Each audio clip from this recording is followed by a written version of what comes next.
How much science supports the dire global warming scenarios?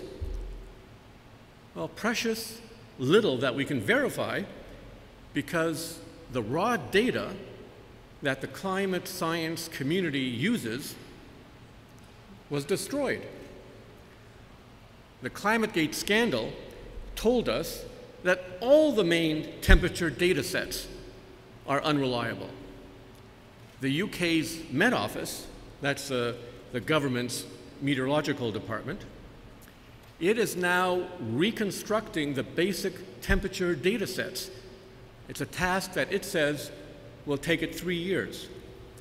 Only in 3 years, in effect, it's telling us, will we know whether the planet has been warming over the last 150 years, if it's been warming at all. Unlike Canada, much of Europe has twigged to the colossal error of plunging into a so-called green economy. Spain, which led Europe in the green economy, now leads it in unemployment. It has an unemployment rate of 20%. A leaked cabinet document just last week in Spain, as reported in the Spanish media, tells the story. The headline in La Gaceta reads, "Spain admits that the green economy as sold to Obama is a disaster." That's the leaked cabinet document, which also confirmed that the critics of Spain's green economy actually had it wrong. They were underestimating the catastrophe that was befalling Spain. Spain has now begun to bail out of the green economy. In the UK, where only 26% believe that global warming is happening and is man-made, well, in UK, the bailout has also begun. France and Germany just yesterday announced a freeze on making further global warming commitments. Both countries have seen a massive shift in public opinion, with the press no longer naive on climate change.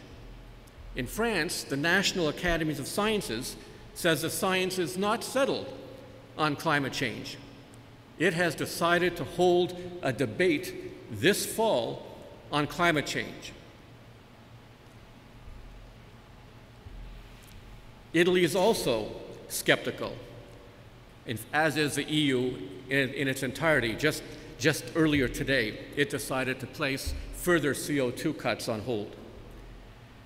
Europe aside, Australia just shelved its cap-and-trade plans.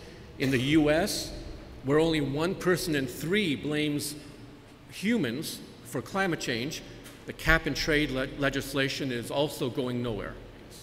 No subsidies to the oil and gas sector, no subsidies to the nuclear industry, no subsidies to wind and solar, no subsidies to any of the producers, and also no subsidy to the consumers, to the auto manufacturers, to the road builders, to the mining and the forestry sector.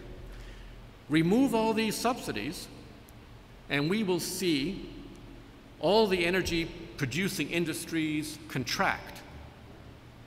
The big winner in all this will be energy conservation or energy efficiency, which is the most benign way of meeting our energy needs. And as Ralph pointed out, what we really are concerned about is meeting our energy needs.